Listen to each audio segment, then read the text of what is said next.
What should the paramedic do first? It's a two-step. You arrive at a chemical plant, so I'm thinking safety at this point. For a patient Nice. down near a leaking tank, even more safety. Okay. Several workers are coughing.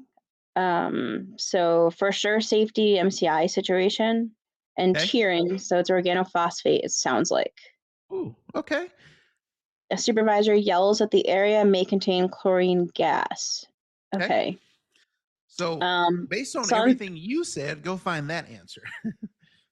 begin triage in the contaminated area before no, because we only go in the cold zone. If anything, Nice.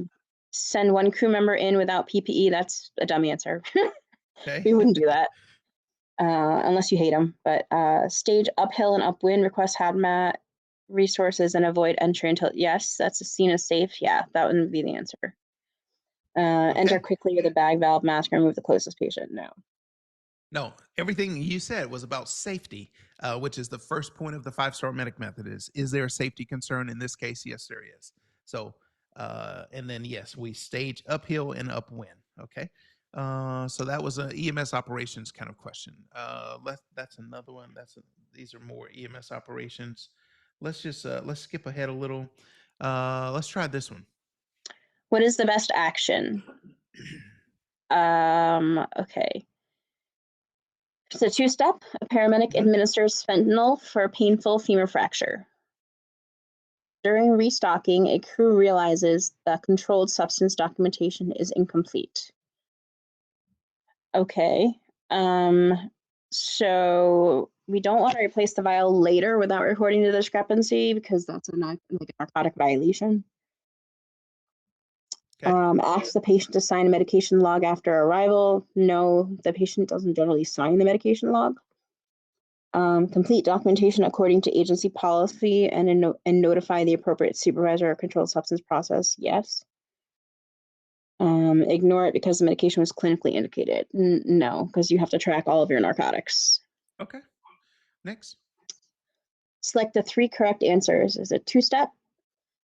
During ambulance checkout, which findings should be corrected before the unit is placed in service? Okay. So before, the way you want to think of this is before I go on another call, what must I do in order to be able to go on another call? So give me 3. Let's start with the bottom. Oxygen cylinder below required minimum. I would say no. Why? Because like you still have multiple spare tanks. You should have multiple Oh, spare tanks. nice. Okay, good. Completed PCRs from previous calls. Generally yes, but I don't think so for this situation. Yeah, You can like still go on another would call. this would this be an absolute reason that you cannot take another call? No. No. Extra clean blankets in the cabinet. No. Yeah, because whether if we don't have sometimes we don't even have a sheet. Yeah. Expired epi in the medication kit. Yes. We got to have that. Monitor defibrillator battery not charged. You need that, even though you do have backups, but you do need that. Yeah, you got to have a monitor that works. And then missing pediatric BVM, you absolutely need that. We absolutely need that. Okay, so we just kind of eliminate it down to the right answers. Notice the strategy if we just keep eliminating down to the right answer, right? We eliminate what we know is obviously wrong, even when we don't know if something is right. Just eliminate what's wrong. Okay, let's go to the next one.